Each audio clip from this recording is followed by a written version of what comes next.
Today, pupunta po tayo sa second part ng ating pong topic. Ang title ay Created for God's Glory, Part 2.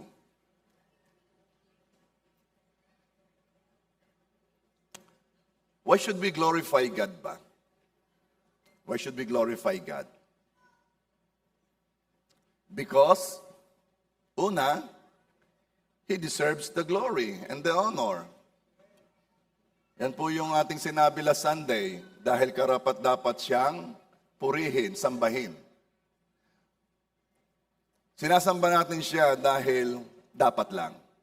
Psalms 29 verse 2, Give unto the Lord the glory due His name, worship the Lord in the beauty of His holiness. We should do this because it is the right thing for us to do. Yun lang ang tamang gawin. Because God is worthy of all glory and honor. Second reason, because He is our Creator. Revelations 4:11, Worthy are you, our Lord and God, to receive glory and honor and power. For you created all things, and by your will they existed and were created. So, since God is our Creator, He deserves all glory and honor from us. Siyang lumalang sa atin Karapat-dapat lang siyang luwalhatiin. And another reason is this, because He is our Savior. Alam mo, dalawa ang claim ng Diyos sa atin bilang His own. Una, nilikha niya tayo. Padalwa, iniligtas niya tayo. Doon pa lamang karapat-dapat na ibigay sa kanya lahat ng luwalhati. And John 3:16 says, For God so loved the world that He gave His only begotten Son, that whosoever believes in Him shall not perish but have eternal life. Ipinadala ng Diyos ang kaisa-isahan niyang anak, si Jesus Christ, to die on the cross for our sins.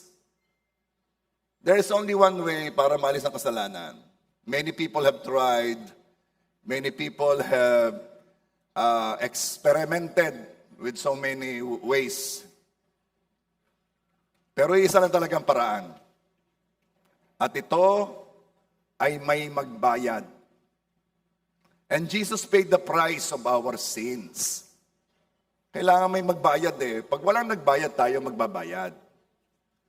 And 2,000 years ago, pinadala ng Diyos Ama ang kanyang kaisa-isahang anak, walang iba kundi ang Panginoong Hesus, para mamatay sa cross. Tumulong ang kanyang dugo. At yung dugong yon ang naging kabayaran sa ating mga kasalanan. The only way. Wala nang iba pang paraan. So anong ating gagawin? Pananampalatayanan natin na yung ginawa ni Jesus ay para sa atin. Pananampalatayanan natin kung sino si Jesus. Na siya ay isang Diyos, nagkatawang tao, namuhay kasama ng mga tao, namatay at pagkatatlong araw nabuhay na maguli. Siya lamang po ang gumawa noon. Pananampalatayanan natin yon. At ang sabi ng Bible, kapag pinanampalatayanan mo yon, ikaw ay magiging matuwid sa kanyang harapan. Sa Panginoon, ang iyong faith ay enough para ikaw ay mabigyan ng righteousness. Hindi mo kailangan gumawa ng 1,000 good deeds. Walang mabubuting gawa ang magpapabanal sa iyo o magpapagawang matuwid sa iyo. Wala. Isa lamang, mananampalataya ka lamang sa banal, sa matuwid, sa walang kasalanan, mananampalataya ka lang kay Jesus na yung ginawa niya ay para sa iyo. Ba't ko po inuulit-ulit ito? Dahil yan po ang gospel. Yan po ang kapangyarihan ng Diyos upang magligtas ng tao. Yang mensaheng yan, simpleng mensahe, kaya po niyang baguhin ang buhay ni numan. At kayo na tumanggap sa Panginoong Hesus, nanampalataya na si Jesus ay inyong Diyos, inyong Panginoon, inyong tagapagligtas, nagkaroon kayo ng bagong espiritu. Ang tawag doon ay, kayo ay na-born again. Pinanganak na muli. Yung dating espiritong walang relasyon sa Diyos, nawala na yon. At ikay binigyan ng bagong espiritong may relasyon sa Diyos. Kaya ang tawag sa iyo ay born again. Ang born again ay hindi relihiyon, ito ay isang karanasan. Once tinanggap mo si Jesus, ipinanganak na muli ang espiritu mo. Kaya naman, pagkatapos noon, anong nangyari? Ibinigay ng Diyos ang banal na espiritu sa iyo. Sa ganda naman. Napakagandang message. At ito ang reason kung bakit luluwalhatiin mo ang Diyos. Una, karapat-dapat siyang luwalhatiin. Pangalawa, dahil siyang lumarang sa atin. At pangatlo, iniligtas niya tayo. Now, dadako po tayo dito. How should we glorify God? Paano natin luluwalhatiin ang Diyos? Last Sunday, iisa lang ang ating naging topic, number 1. We glorify God by worshiping Him. Iba talaga pag sumasamba sa Diyos. Maraming, ang sabi ko sa inyo, we were designed to worship God.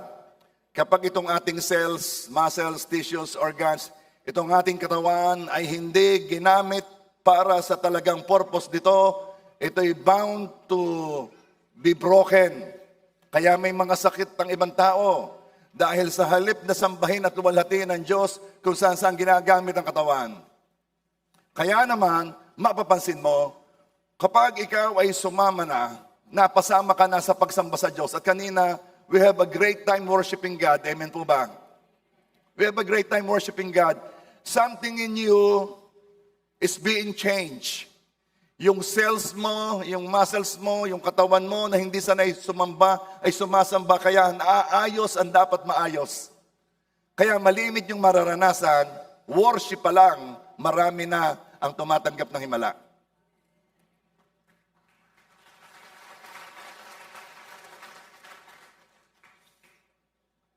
Number 2, we glorify God when we aim purely at His glory.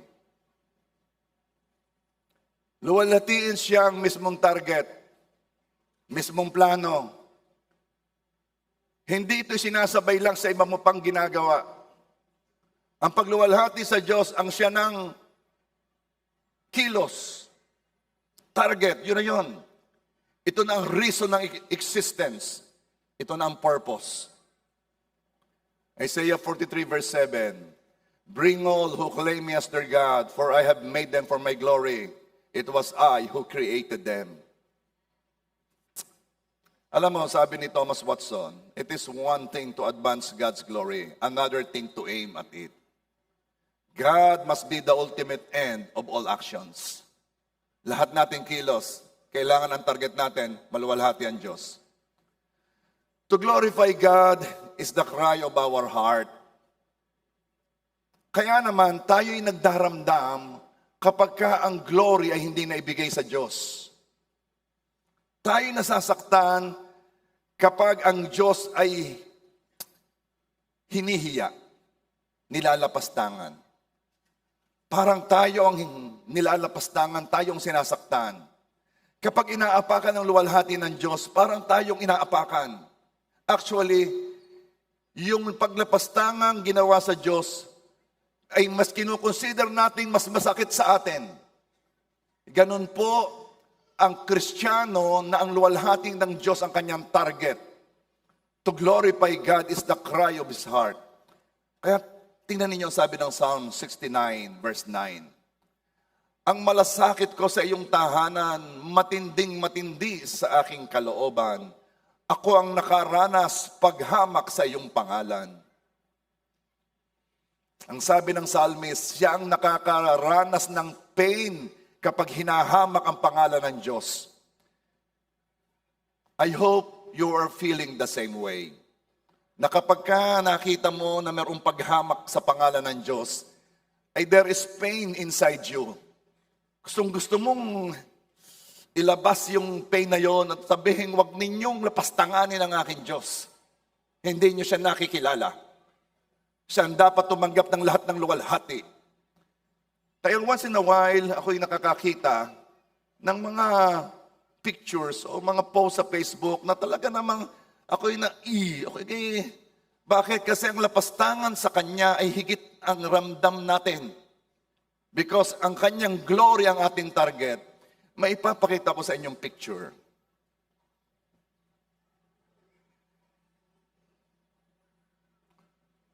Gusto kong maghimagsik. Gusto kong pumunta sa Bataan. Naghahalo yung awa at yung inis. Anong sabi niya? If Jesus returns, kill him again. Anong masamang ginawa sa iyo ni Jesus? Sinaktan ka ba ni Jesus? Kulang pa ba ang ginawa niya? Why such hate? Anong pinaguhugutan mo ng ganyang uri ng galit at muhi sa Panginoong Jesus? Kaya pag ako'y nakakakita ng ganyan, And I pray we feel the same way. Dahil kapag nakakakita ka ng ganyan at hindi ka man lang naapektuhan, something is wrong. Ibig sabihin, hindi luwalhati ng Diyos ang target mo. Hindi yun ang aim mo. Kung hindi ka naapektuhan ng mga ganyang nakikita mo. I want to tell that guy, when Jesus returns, and it is not if, it is when. When Jesus returns, He will come not as a suffering Messiah anymore. He will come as the reigning King. He will come to take us, His children. He will rule and reign on this earth, and we will be with Him together with the angels and with all the saved people, and we will be with Him forever. Yan ang gusto kong sabihin sa Kanya. At huwag mong lalapastanganin ang nagbibigay ng luwalhati at liwanag sa new heaven and new earth, na hindi na kailangan ng araw at ng buwan. Huwag mong lalapastangin ang nakaupo sa trono. Huwag mong lalapastanganin ang Diyos na nagkatawang tao upang bayadan ang kasalanan nating lahat.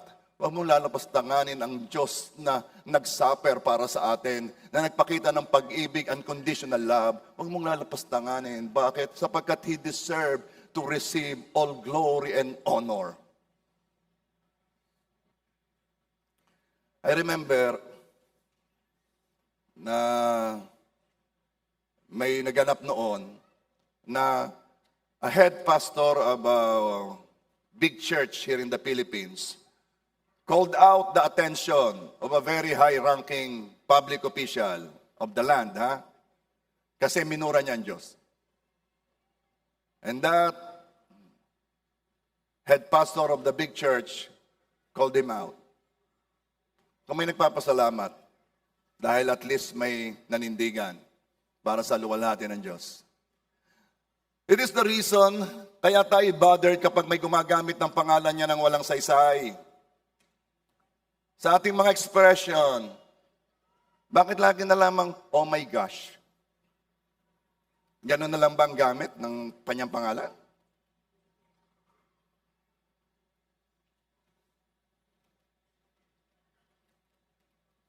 Merong Jesus Mar Joseph. Ganun na lang ba? Ganong kaano yon? Ganong ka-cheap ng pangalan, ng paggamit? Basta na lang? Kaya huwag kayong magugulat kung bakit sinama sa Ten Commandments ang thou shall not use the name of God in vain. Kasi tinuturuan tayo ng Diyos kung paano siya luluwalhatiin. We don't give Him glory if the name above all names will be used in a careless manner. Hindi tayo nagbibigay ng luwalhati kung basta mo na lang babanggitin ang ngalan ng Diyos ng basta lang. I-reserve mo yan. Kapag ikinananalangin, this I pray in Jesus' name.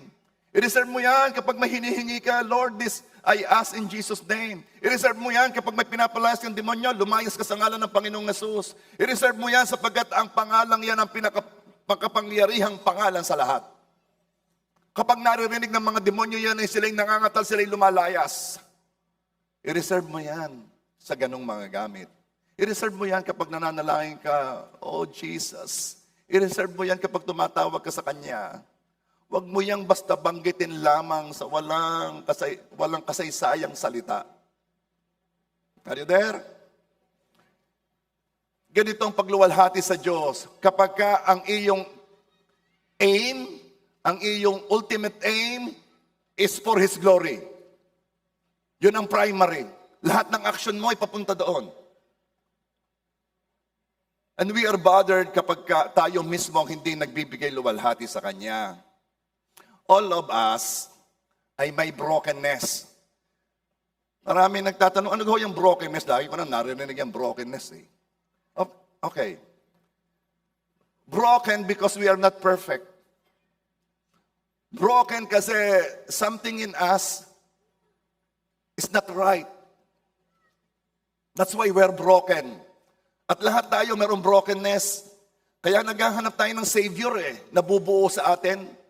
Dahil laging mayroong basag sa atin, laging mayroong hindi buo. At maraming mga tao ay nagpakalayo-layo na, nagpakalubog-lubog na sa kasalanan because they are broken.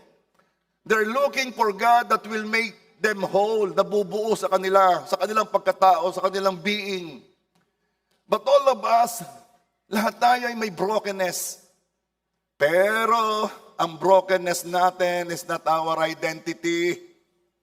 Huwag kayong kikilos dahil sa inyong brokenness, dahil sa inyong imperfection, dahil sa inyong weakness. Hindi ikaw yon. Hindi dahil ikaw ay weak sa larangang iyon, ay ikaw ay lasenggo. Hindi dahil ikaw ay weak sa larangang iyon, ay ikaw ay magsusugal. Hindi dahil ikaw ay weak sa larangang iyon, ay ikay babaero. Hindi dahil ikaw ay weak sa larangang iyon, ikay addict sa shabu. That is not who you are. That is your brokenness. Yun ang weakness mo, yun ang kahinaan mo. Yun ang iyong imperfection. But it is not your identity. At tayo nalulungkot kasi alam natin hindi tayo nagbibigay ng luwalhati sa Panginoon. Pero remember this. Kahit anong tindi ng desire mo to live in a certain lifestyle na alam mo namang hindi katanggap-tanggap sa Panginoon. Temptation pa rin lang yon, hindi ikaw yon. You are not your temptation. And now, this is what I want to tell you. Every no sa temptation gives glory to God. Bawat hindi mo sa tukso, bawat pagsasabi mong no, nagbibigay ka ng luwalhati sa Diyos. Bothered tayo kapag hindi tayo nakakapagbigay ng luwalhati sa Panginoon. Kaya naman, kapag nag-say no ka, it means you chose the beauty of God rather than the pleasure of sin. Alam mo ba kung bakit ang temptation ay the temptation? Hindi naman tayo itetempt sa bagay na ayaw natin Tinetempt tayo sa gusto natin. Why is temptation so desirable? Because it is pleasurable. Kasi masarap. Now, kung sa tindi ng choices na yan, isang temptation na desirable, pleasurable, pinili mo mag-say no at sabihin mo, I rather choose the beauty of God. I rather choose to worship my King. I rather choose to glorify God. Kapatid, nabubuhay ka to glorify God. Pinamumuhay mo na yon. Kaya bawat no sa temptation, glorify mo na si Lord. O number 3, yung number 1, we worship God. That's last Sunday. Number 2 says, it is our aim purely at His glory. And number 3 says, we glorify God when we become less. We become less. To glorify God means to give weight. To give weight to or to honor. Yung gang bigyan mo ng kabigatan, to give weight. Parangalan, to honor. Kapag niluluwalhati natin ang Diyos, hindi natin ibinibigay ang glory na wala sa Kanya. Na para bagang, ay siya, wala naman kayong glory, bibigay ko sa inyo. Hindi. Hindi rin natin dinadagdagan ang luwalhati niya. punong-puno siya ng kaluwalhatian, wala kang magagawa para dagdagan yon. Kapag gino-glorify natin siya, it only means kinikilala mo ang Diyos bilang Diyos. Kinikilala mo ang kanyang mga ginawa at pinupuri mo siya dahil doon. Ito ang reason kaya kayo ay nagpapadedicate ng sasakyan.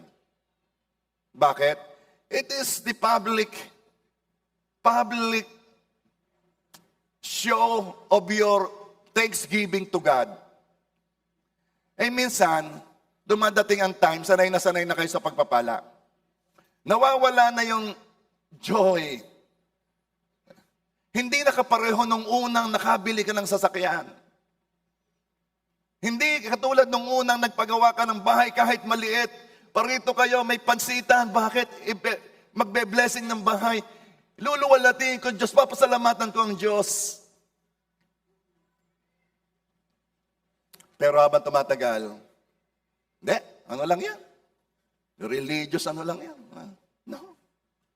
No.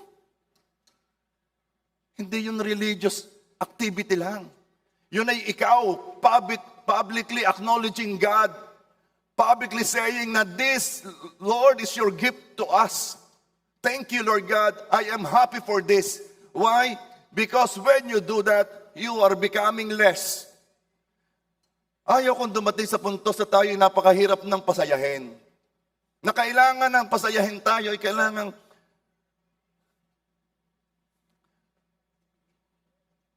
nakasakay ka sa business class, naka-Ferrari ka, you have a trophy wife, your children are all doing well, graduated from Harvard, at doon ka lang masaya. Ayaw kong dumating sa puntos na napakahirap na nating pasayahin. Gusto ko ibalik natin ang ating sarili na para tayong mga bata. Na kapag may binigay sa atin, tayo masayang masaya. And we are acknowledging it publicly. Thank you, Lord. Ito'y dahil sa iyo. Kaya yung mga nagpapa-dedicate ng bahay, nagpapa-dedicate ng sasakyan, praise God. Alam mo kung anong ginagawa mo. You are not being prideful. Hindi ka nagmamalaki doon. Actually, you're becoming less. Bakit? Kasi masaya ka dyan. Nagpapasalamat ka sa Diyos. Iba't iba nang dinedicate ko. Nagdedicate ako ng bisikleta, nagdedicate ako ng motor, nagdedicate ako ng kotse, SUV, nagdedicate ako. Iba't iba. Pero may sasabihin ako sa iyo, it is not what you have. It is the joy you have in whatever God has given you. Yung saya mo doon sa tinanggap mo. And I pray na hindi dadating ang time na ang hirap mo nang pasayahin. Ibalik mo ang iyong sarili sa, thank you, Lord. Yung bang nakapag-milk tea ka lang, ang saya-saya mo na. Lord, thank you, Lord. Eh ngayon naibigay ng lahat galit pa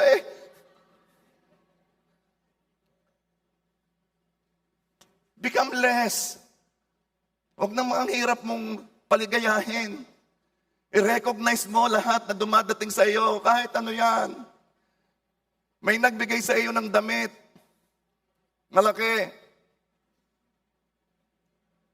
I-dryer mo. Liliit yan. Pagpasalamat ka kay Lord. Ano ibig ko sabihin? There is always an opportunity, a chance to thank God. Huwag masyadong ang hirap pasayahin. Be less.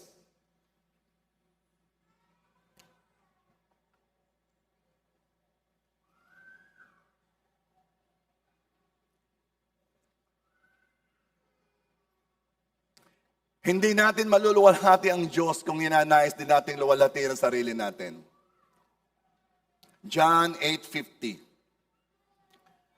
I seek not my own glory, but the glory of Him who sent me. Hindi ko hinahanap ang aking fame, ang aking kaluwalhatian, ang aking kasikatan.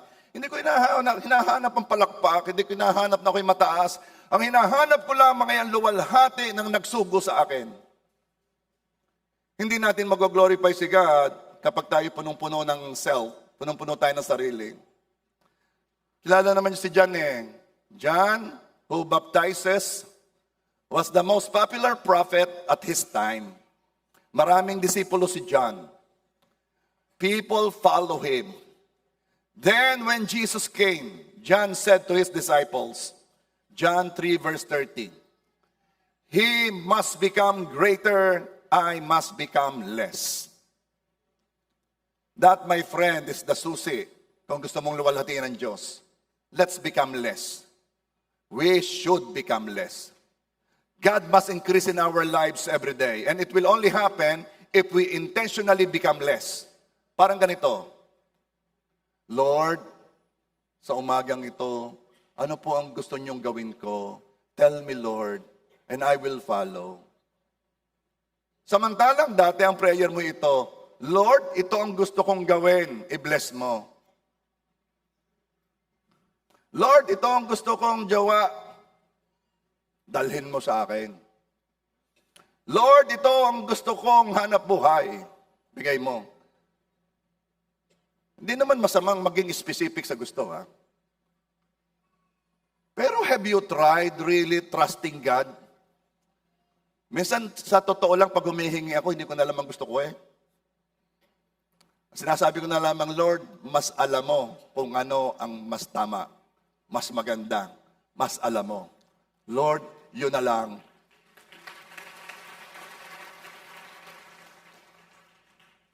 At kung anong dumating diyan, you will be happy and you will be contented.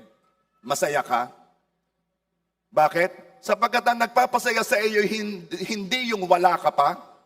Ang nagpapasaya sa iyo ay kung ano meron ka.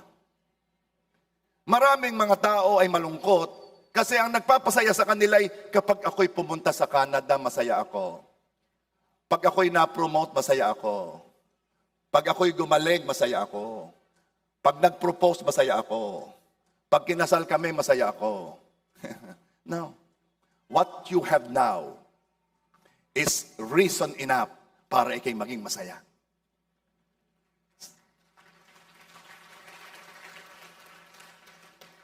Pag ako'y nakapagpakeratin, masaya na ako.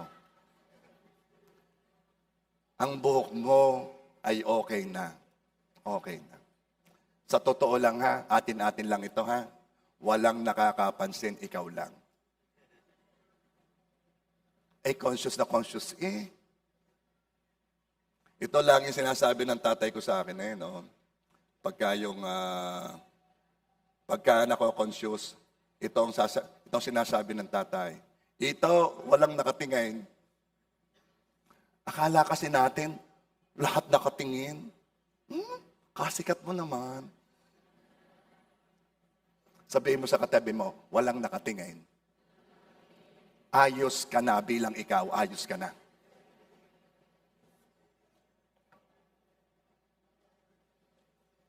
We should become less. And to become less, we should recognize grace. Sabihin mo, grace. Ang biyaya ang nagsiguro na we will become less. Alam mo naman ang biyaya, no? Unmerited favor. Yung tinanggap mo nang wala ka, yung gang obvious na alam mo hindi dahil sa iyo. Yung bang you are in the right place at the right time. Yung bang tumanggap ka ng pabor sa tao na hindi naman ikaw karapat-dapat tumanggap. That is called grace.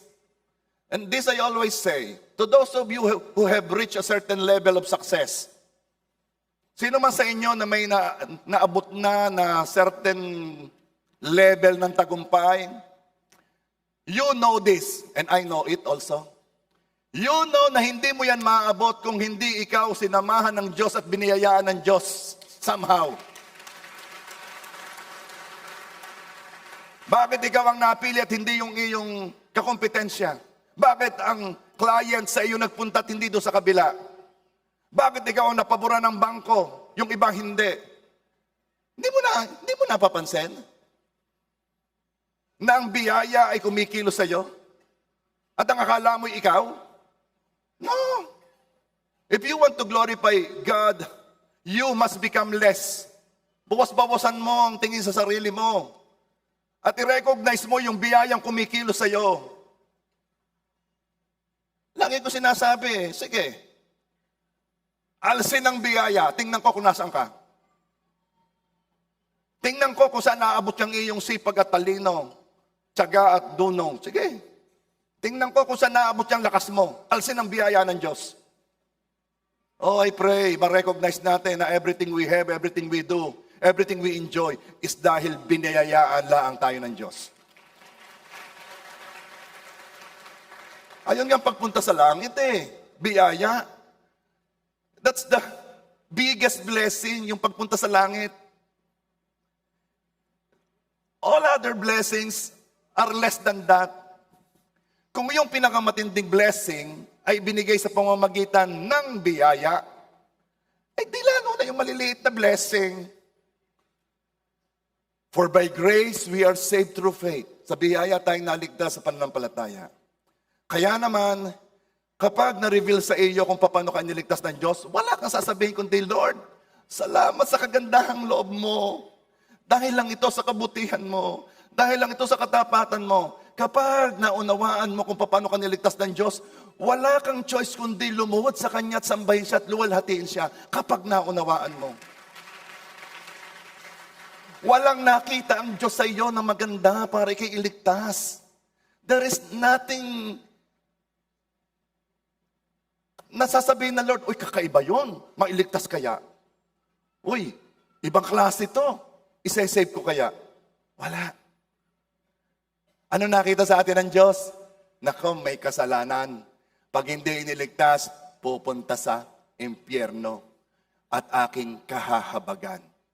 Yon ang nakita sa iyo. Are you there? To become blessed, we should recognize that whatever we do it by God's grace alone.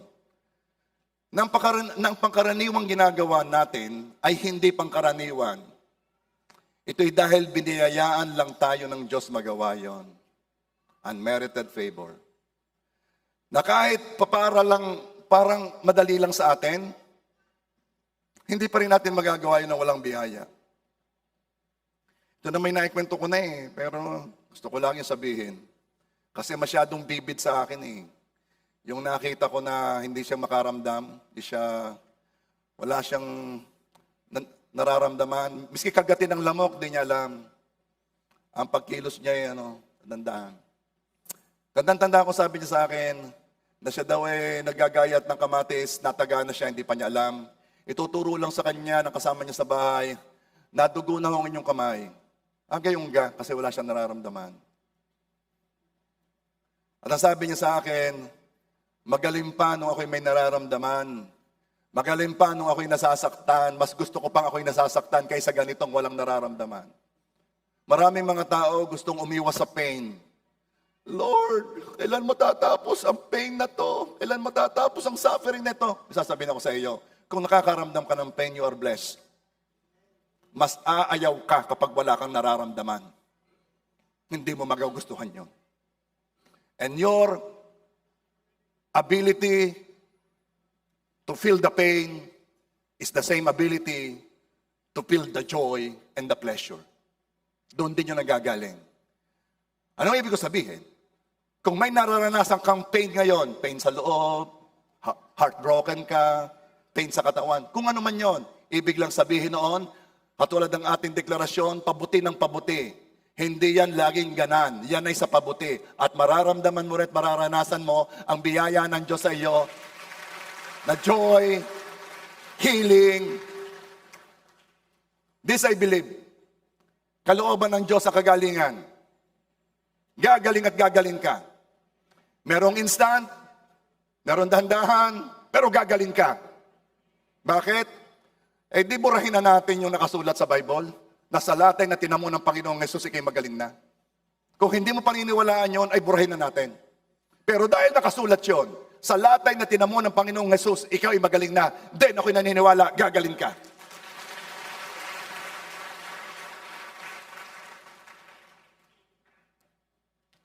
Everything we do. Sabi ng Acts 17:28, for in Him we live and move and have our being. Sa Kanya tayo kumikilos. Sa Kanya tayo nabubuhay. Sa Kanya Yung ating pagkatao ay dahil sa Kanya. Lahat sa Kanya. Biyaya lang. To become less, we should give God the credit for all that we have achieved. Ito yung sabi ko sa inyo kanina, ha?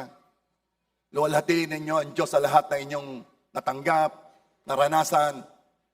I-celebrate nyo nang i-celebrate ang mga milestone ng inyong buhay. I-celebrate ninyo, pag-pray nyo, i-bless nyo, pa-dedicate ninyo ang lahat.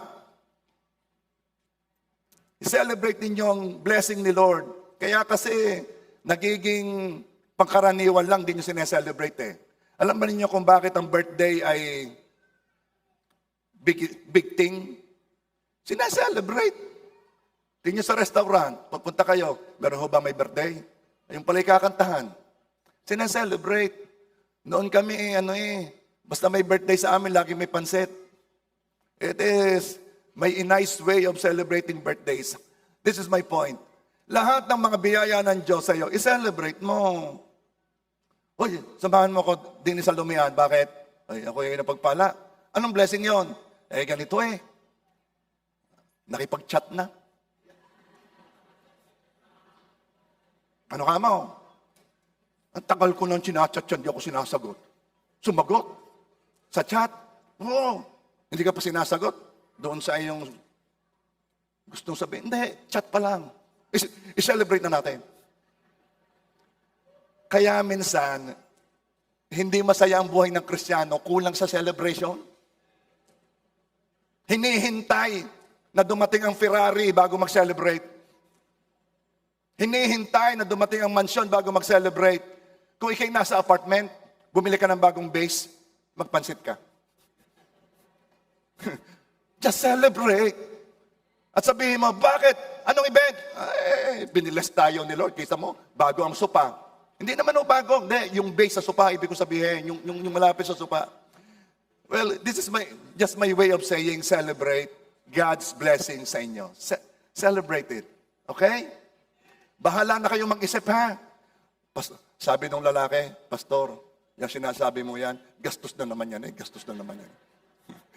Hindi ko naman sinabi kayo lumabas, kayo mag-celebrate kahit sa bahay. Parang may sinaselebrate kayo. Uy, ang sarap ng pangulam. Ano yan? Bulang lang. Alam nyo, darating ang time, you will miss bulang lang. Huwag niyong babasta-bastahin ang bulang lang. Pag kayo nag-abroad, nakakita kayo ng Batanggenyo, sabihin mo lang, bulang lang. Bigla agad, naano agad siya? Sinaing na tulingan. Magwawala na yun. Basta Batanggenyo ang yung nakausap. Dinagdagan pa nung isa, sinukmani. Kinaman. Okay. 1 Corinthians 15 verse 10, but by the grace of God, I am what I am, and His grace toward me was not in vain. On the contrary, I work harder than any of them, though it was not I, but the grace of God that is with me. Celebrate your blessings because it is the grace of God. Celebrate God's grace. Okay? And lastly, we glorify God when we produce spiritual fruit. John 15 verse 8. My Father is glorified by this, that you produce much fruit and prove to be my disciples. Nagbibigay luwalhati sa Diyos ang mga bungang lumalabas sa atin galing sa pakikipag-isa natin at pagsunod kay Kristo. Listen to this. Kapag ikay na born again, ang iyong mabubuting gawa ay, ang tawag diya ay bunga. Lumalabas yan dahil bago ka nang nilalang at ikay nakipag-isa sa banal na Espiritu. Ang bungang lumalabas sa iyo hindi na dahil sa iyo lamang, kundi kumikilos ang Holy Spirit sa iyo. Ano ang fruits na to? Una, yung mga nawiwin mo for Christ. Yan ang unang bunga. Tingnan ninyo ang sabi ng Romans 1:13. Sapagkat sinabi ni Paul dito na yung mga nawiwin niya, ang tawag niya bunga. Yung mga naiilapit niya sa Panginoon, ang tawag niya ay bunga ko. Now I do not want you to be unaware, brethren, that I often planned to come to you, but was hindered until now, that I might have some fruit among you also, just as among the other Gentiles. Sabi ni Paul, marami akong na-sharean sa mga hintil pero gusto ko rin namang makapag-share sa inyo mga Hudyo. Or sa inyo, hindi man pala Hudyo yata to, no? That I might have some fruit among you also. Ibig na sabihin ni Paul, marami na siyang na-sharean ng mga hindi Hudyo. Gusto ko rin makapag-share sa inyo at magkaroon ng bunga. Tinawag ni Paul ang naliligtas sa kanyang ministry na kanyang bunga. Naluluwalhati ang Diyos pag tayo nagse-share ng gospel upang ilapit ang iba kay Jesus. Uulitin ko kasi ayaw kong pagdating ng araw, nakaharap na kayo sa Bema Judgment, nakaharap na kayo doon sa hukuman ng Diyos na kung saan ibinibigay ang mga rewards. At nakikita ninyo yung inyong mga kasamahan sa church ay tumatanggap ng rewards, ikaw naman ay hindi. At napapakamot ka ng ulo, ba't ka rin hindi diniin ni pastor? Dinidiin ko ngayon. Ang bunga na hinahanap ng Diyos ay ang mga taong ilalapit mo sa Panginoong Hesus. Ang iyong propesyon, ang iyong karir, kahit gaano ka man ka-successful, ay hindi bungang hinahanap ng Diyos. Ang bungang hinahanap ng Diyos ay ang mga taong ilalapit mo sa Kanya. Mag-imbita ka lang, hindi ho napunta hindi mo na problema yon. Mag-pray ka, Lord, kumilos po kayo sa taong ito. And then, pare, sama ka sa Sunday. Kung yun lang, alam mo pa. And I pray, madidevelop ka na ikaw na mismo mag-share. Lagi yang may first time. Ako'y pastor na noon, ako'y na-intimidate pang mag-share. Nung ako'y bagong pastor, ako'y napapahiya pa rin. Pero itong napansin ko, kailangan kang maka-breakthrough. Nung unang-unang ako'y pupunta sa mga funeral, ako'y nahihiya Just to tell you honestly. Pero nilalampasan ko yun hanggang sa mamaya sanay na ako. Ganon din ikaw. Ayaw ko naman dumating ang time na, bakit hindi ka nag-share? Ako'y nahihiya Lampasan mo yun. Anong ikakahiya mo? Doon sa gusto mo yung taong yun ay makasama mo sa langit. Anong nakakahiya? Saan gusto mo yung taong yun ay makaligtas sa impyerno? Anong nakakahiya doon? Yung sasabihin ng tao? Sinong tao? Yung taong pupunta sa impyerno? Doon tayo nahihiya? No. Babuhin nating isipan. Kahit pa tumawa ka, kahit pa ikaw mambuli diyan, iimbitahin kita, share-sharean kita, sa kaya ko, sa alam ko, sasabihin ko sa iyo. At kung ako na may papalya-palya, tutulungan ako ng banal na Espiritu.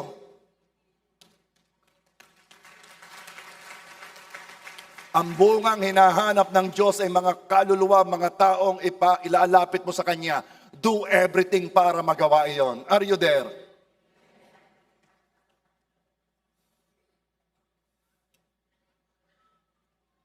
Kaya sabi ng Bible huwag kayong magugulat ha. Merong naunang nahuli at may nahuling nauna. Kasi yung mga nauna ay nag-relax na nang nag-relax.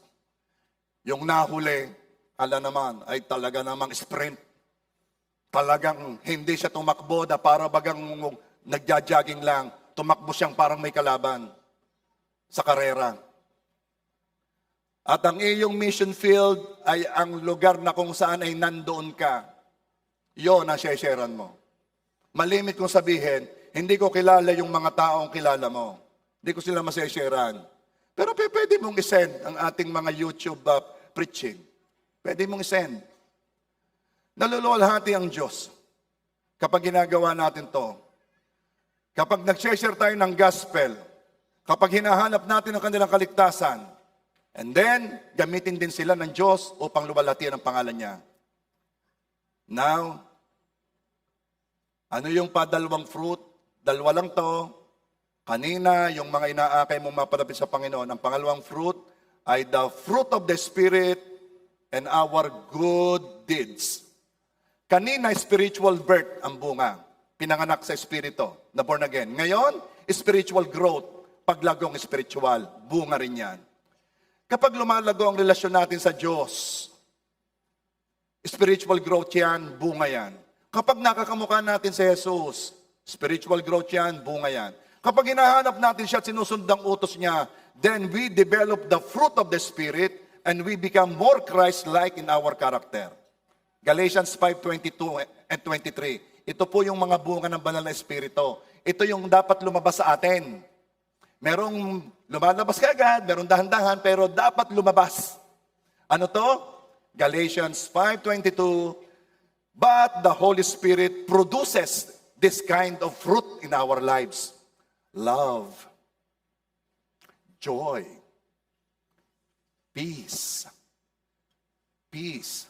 Huwag nga kayong napaka-stressin. Lagi na stress. Peace. Patience. Ayaw kong sumama sa mga mainipin. Nga lagi nagmamadali. Bilis na bilis. Pagdating naman sa tollgate, isabay din. Kindness. Oh, this world needs kindness. Baitan naman. Yung mga mahihilig mambuli, magpahinga muna. Baitan mo naman yan. Tama ng pambubuli. Di po, dinidevelop ko ang karakter niya. Nag-i-enjoy ka. Goodness. Faithfulness. I want to thank God sa buhay ninyo, ha? Kasi kayo'y faithful sa pag-attend sa Sunday. I want to thank God sa buhay nyo nasa live stream kasi kayo'y faithful sa pakikinig ng salita ng Diyos. Gentleness. Sarap ka naman kasama mo, gentle, ano? Hanggang paabot naman ng baso. Kaysa naman, baso. Bakit ayaw namang gentle. Parinig ka! Ba't ka hindi mo sabihin? Naalala ko noon, di kayo pag kayo nagdadrive, gusto mong palampasin na yung kabila, ano? Di kayo yun good deeds, ano? Ay naalala ko noon buhay pa ang tatay, sabi ko doon sa gusto kong palampasin. Sabi ng tatay, ba't ka gayon? Sabi may gayon. Gayon gayon. Hindi kayo nakapagpapalampasin. Dahil para siya, dali! Hanggang sabi ko kayo. Kailangan ng mundong ito ng gentleness. Ano? Kung ang asawa mo hindi gentle, then siya'y man. Hindi siya gentleman. Gentleman lang siya. Guys, it's about time, let's practice being gentle. Hindi nakakabawas ng kamatsuhan yan, ha? Nung ikaw gentle. Kayo nakasalubong na ng yung pag nakasalubong mo yung balikat parang magigibae. Kayo. Guys, pwede naman gumayon pag naglalakad ka. Na-side lang, huwag mong banggain yung para ka naman lagi naghahamon ng panuntok Gentle. Pero napapansin ko sa Batangas, ang babae yata hindi gentle Girls, huwag namang napakatapang. Ba't yan naman napakatatapang ninyo?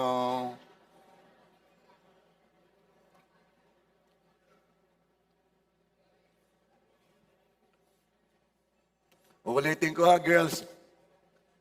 Huwag laging i-correct ang asawa. Lagi nang kinorek Ba't ang sinabi mo kanina ganyan? Dapat gana rin. Bigyan naman ninyo ng pahinga ang inyong asawa na isang araw hindi nyo i-correct. Na wala kayong papansining mali siyang ginawa. Pwede ka, girls? Bigyan nyo kami ng kapayapaan. Kasama yun sa fruit of the Holy Spirit. Peace. And self-control. Sabi ng isa, sino kaya titirahin ni Pastor Dine? Babae, lalaki. Pareho. Self-control.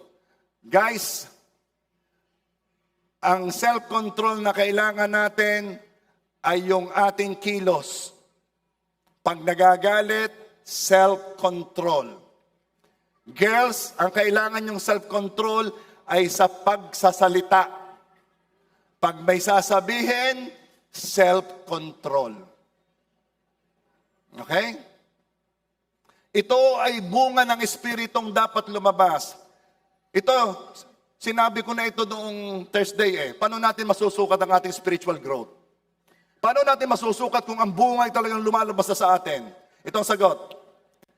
Hindi kasi madali ang pagsukat ng ating paglaking spiritual kasi ito'y parang paglaking pisikal.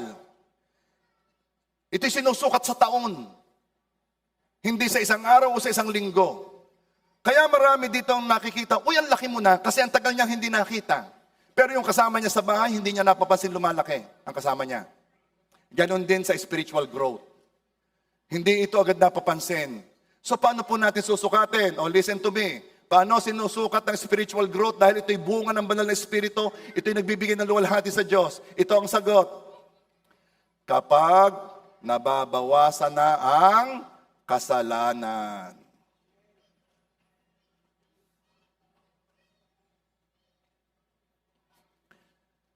Dati ay gin, ngayon ay pulutan na lang. Gusto nyong malaman kung nag-grow kayo spiritually? Tingnan mo lang, nababawasan ang kasalanan ko. Ako gibungangera pa rin o nabawasan ng kaunti? Ako ba'y madamot pa rin? Ako ba'y generous na? O hanggang ngayon ang tithes ay pahirapan pa rin sa akin? Ang bisyo ko ba nababawasan na? O parang nadadagdagan pa? Tingnan mo ha, dahil ang spiritual growth ay expected sa'yo. Kapag hindi ito bumubunga, may diferensya. Kasi nasa iyong banal na espiritu, kailangan lumabas to. Ito'y bungang kusang lumalabas sa mga anak ng Diyos na kung saan ay nasa kanyang banal na espiritu. Alam mo itong banal na espiritu? Ito ang pinakamakapangyarihan sa lahat. Ito ang bumuhay kay Kristo galing sa patay. This is the power that raised Jesus from the dead. Yan ang nasa iyo. Kaya naman imposibleng hindi mabawasan ng kasalanan kapag ang espiritu ng kabanalan ay nasa iyo. Pag tinawag, ako'y natutuwa sa mga nag-share sa akin sa life group na sabi niya, Pastor, victory, bakit? Tinawag ako ng mga kumpare ko, inuman ako hindi pumunta. Praise God, nababawasan. Hindi naman ako, I am not targeting perfection. I am targeting bawasan. Yun ang growth mo. Yun ang isang spiritual growth. Are you there? Pero maraming Kristiyano, totally nawala bigla. Biyaya. Okay? Are you there? As we grow in Christ, we sin less. Colossians 1:10, sa ganoon, makakapamuhay kayo ng karapat-dapat at kalugod-lugod sa Panginoon sa lahat ng bagay at makikita na lumalago kayo sa mabuting gawa sa pagkakilala sa Diyos. Okay? Yun na lang muna. At palagay ko nahaba na ako. Marami pa, pero yun na lang muna. Okay? Are you blessed?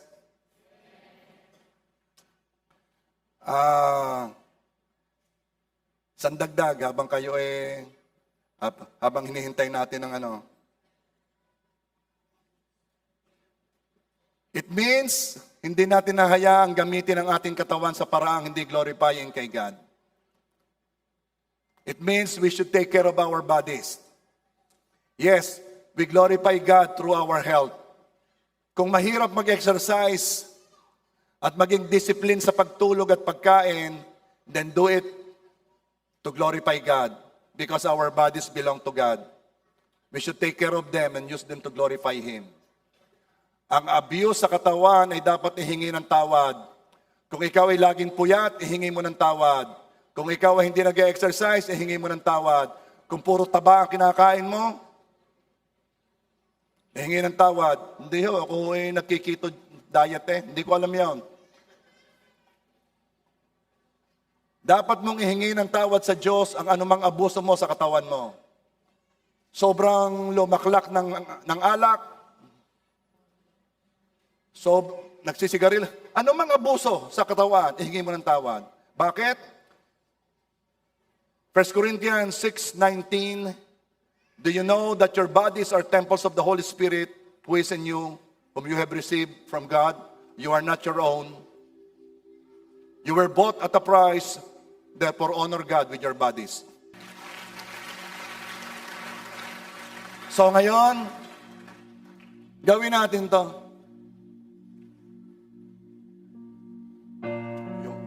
Yo. Ating luwalhati ng Diyos. Hayaan natin ang ating cells, ang ating katawan, magbigay ng luwalhati sa Panginoon. Ang ating bibig, ang ating laway, ang ating mga kamay, ang ating buong pagkatao, magbigay ng luwalhati sa Panginoon. Nilalang tayo para luwalhatiin ng Diyos.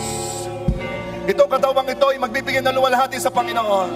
Itataas natin ang kanyang pangalan, sapagkat ang kanyang mga anak ay kanyang nilikha, kanyang iniligtas, at dapat magbigay ng luwalhati sa Diyos.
nangangailangan ng healing?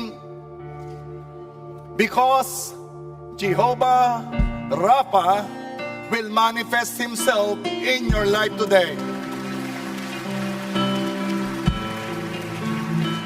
Sino nangangailangan ng provision? Kailangan mo ng provision. Well, I want to tell you, your God's name, one of the names is Jehovah Jireh, the God that provides. And as you worship Him, He will manifest His nature. He is your healer. He is your provider. Yahweh, Yahweh, Elohim, Shaddai, Jireh, Adonai, will manifest Himself.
Na kung saan si Jehovah Rapha ay magmamanifest ng kanyang sarili sa parte ng katawan mo na kailangan ng healing.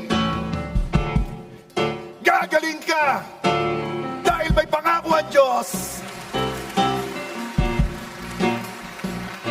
Ang nakasulat ay nakasulat, ang nasabi na. Sa lahat ay na tinamo ng Panginoong Hesus, ikaw ay magaling na. Pananampalatayaan na natin yon.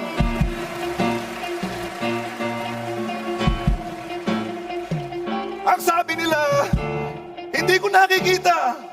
Kaya nga Kaya Jehovah Rapha will manifest Himself. Will manifest Himself. Habang hinahawakan mo yung parte ng katawan mo na kailangan ng kagalingan, hawakan mo. Now, Rapha, Rapha, Yahweh will manifest Himself. Jireh will manifest Himself. Rapha will manifest Himself. Will manifest Himself. Yahweh will manifest Himself. Jireh will manifest Himself. Rapha will manifest Himself. Will manifest Himself.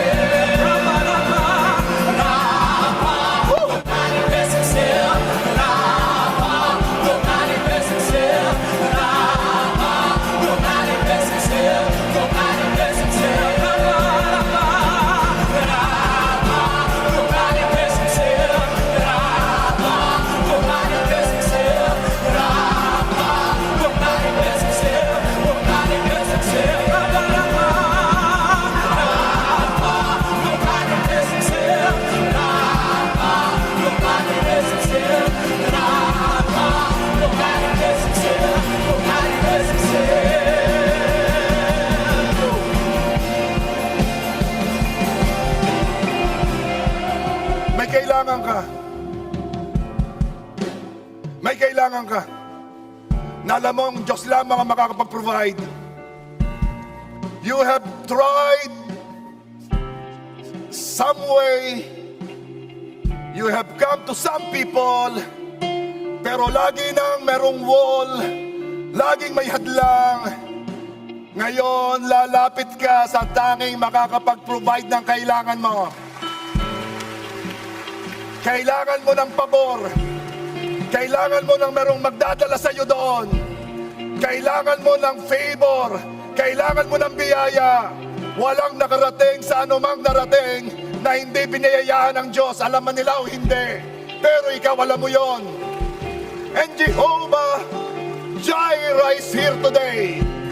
And He wants to manifest Himself to you. Ano mang pangangailangan mo yan, sabihin mo ngayon kay Jehovah Jireh. Sabihin mo kung ano yung iyong kailangan. Sige, sabihin mo. Bago natin i-declare ang manifestation ng kanyang nature, sabihin mo kung ano yon.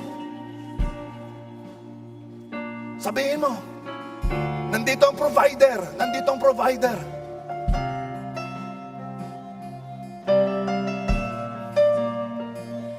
Manifest himself. Jireh will manifest himself. Jireh will manifest himself. Jireh will manifest himself. Will manifest himself. Jireh will manifest himself. Jireh will manifest himself.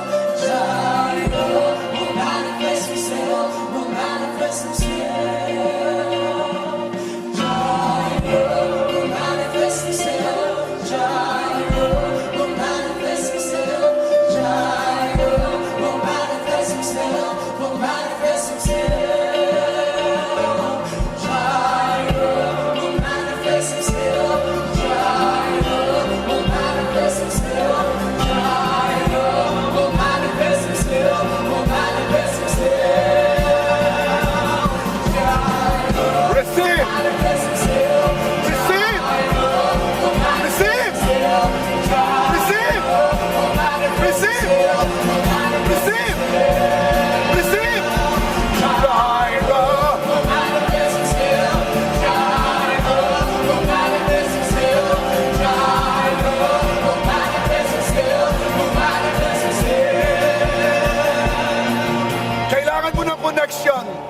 Kailangan mo ng connection. Gusto mo may marating, gusto mo may maabot, gusto mo may makuha, pero walang magsama sa iyo. You need a person, and God is sending you the right person. Kanino yan? Will manifest himself. Jireh will manifest himself. Jireh will manifest himself. Will manifest himself. Jireh will manifest himself. Jireh will manifest himself. Jireh will manifest himself. Will manifest himself. Gusto mo mag-abroad? Magtatrabaho ka sa abroad. Somehow nagkaroon ng hadlang. Parang nahihirapan ka. Meron akong sasabihin sa iyo, walang wall na makakatanggal, na makakapigil. Walang wall na makakahold. Walang anumang makakapigil. Kapag minanifest na ni Jehovah Jireh ang kanyang nature sa buhay mo. Gusto mong mag-abroad, and I am declaring, makakapag-abroad ka, makakapagtrabaho ka sa abroad, kahit ikaw na nasa live stream. Sa'yo yung word, makakapag-abroad ka, makakapagtrabaho ka sa abroad. Dahil Manifest himself. Jireh will manifest himself. Jireh will manifest himself. Jireh will manifest himself. Will manifest himself. Jireh will manifest himself.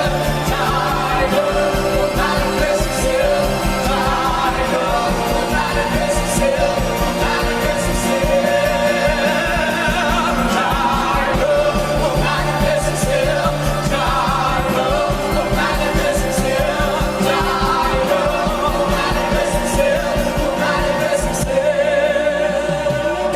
hinawakan mo ang parte ng katawan mo na kung saan ay ang manifestation ng Jehovah Rapha ang nandoon. Ngayon, taniman mo. Taniman mo ang kagalingan mo. Bakit? Sapagkat alam natin, lahat ng ating pananampalataya ay may kilos. Ito ang gawin mong kilos. At habang dinedeclare natin ang manifestation ni Jehovah Rapha, humanda ka. Maraming tatanggap ng himala ngayon. Kanino yun? Akin yun! Maraming tatanggap ng kagalingan ngayon. Kanino yun? Akin yun! Rama! Oh, manifest yourself. Oh, manifest yourself. Oh, manifest yourself. Oh, manifest yourself. Oh, manifest yourself. Oh, manifest yourself. Oh, manifest yourself. Oh, manifest yourself.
Gusto mong makalaya sa bisyo.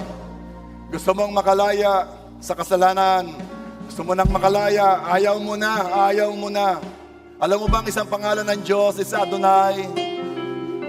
Siya ang iyong Lord. Siya ang iyong Master. Siya ang iyong ruler. Ito ay merong dominion sa iyo. May rulership, may ownership.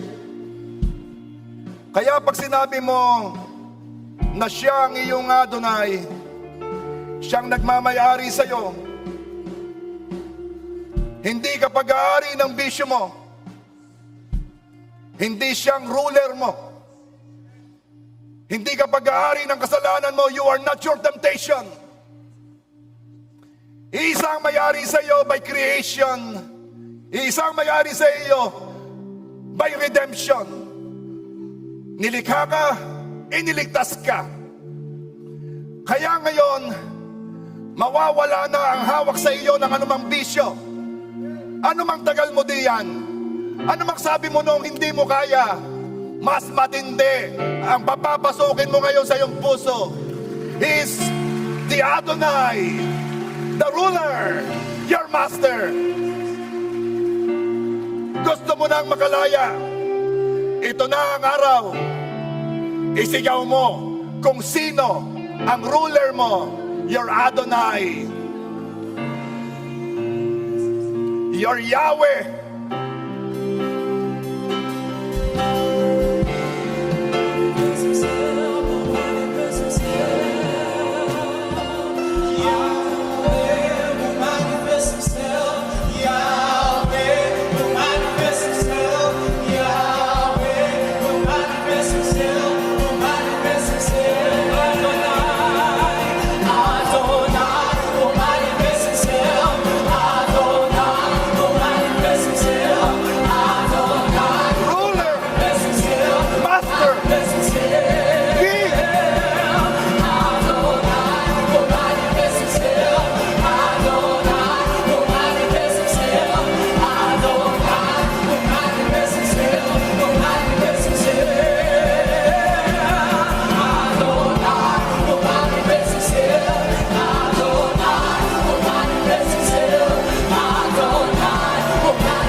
Ayaw mo nang may naghahari sa'yo.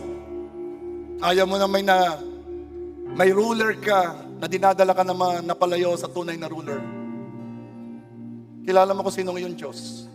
Siya ang iyong hari, siya ang iyong master. Kung ikaw'y magpapailalim sa Kanya lang. Hindi ka magpapailalim sa bisyo. Hindi ka magpapailalim sa kasalanan. Kaya ikaw ay pabanal ng pabanal. Dahil ang iyong Diyos ay si Adonai, your King, your ruler, your master. Your God.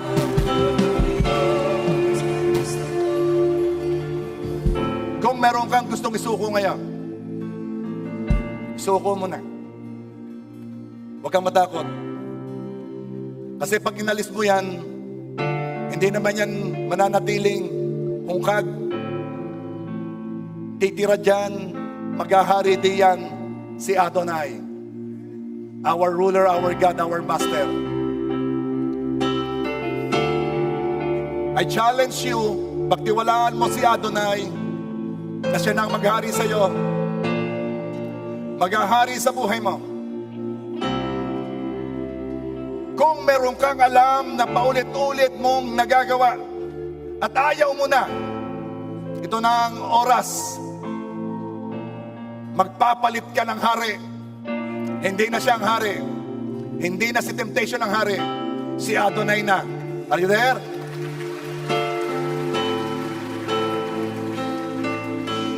Sige, sabihin mo lang kay Lord na sinusuko mo na kung ano man yon. Isuko mo na sa iyong master. Isuko mo na sa iyong king.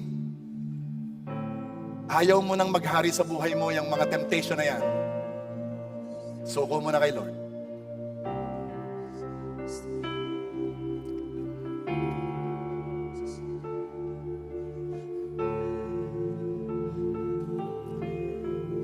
Now sabihin mo, O Panginoon Diyos, ako po'y nagsisisi sa aking mga kasalanan. Patawad po. Panginoong Yesus, tinatanggap ko po kayong Diyos, Hari, Ruler, Master. Tinatanggap ko po kayong aking tagapagligtas. Panginoong Yesus, pumasok ka sa puso ko. Umupo ka sa trono sa puso ko. Ikaw ang hari ko. Jesus, mahal na mahal ko po kayo. Niluluwalhati ko po kayo. Tinataas ko po kayo.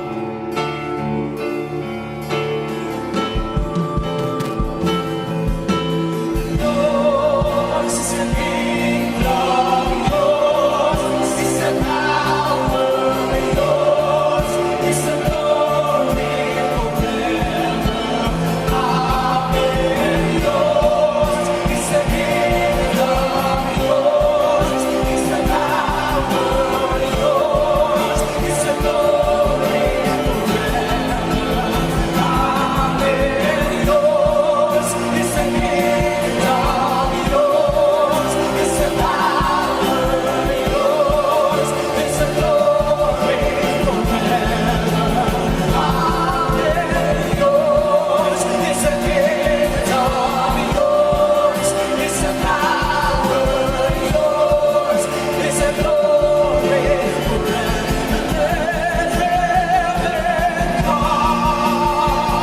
Glory!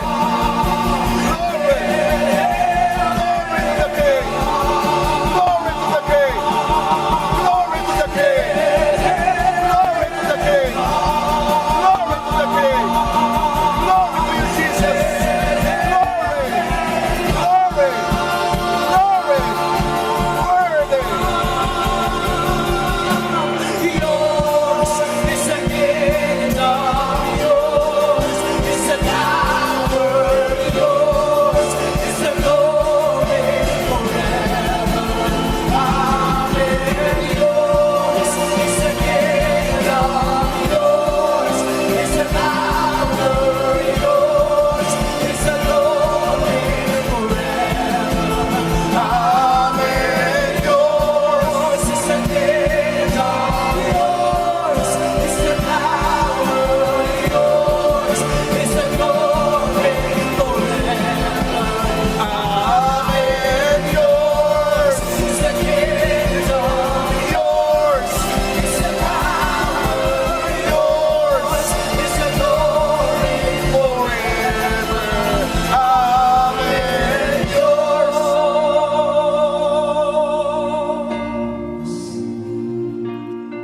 Kahit wala sa church, tuturuan mo ang iyong kamay na mag-worship kay Lord.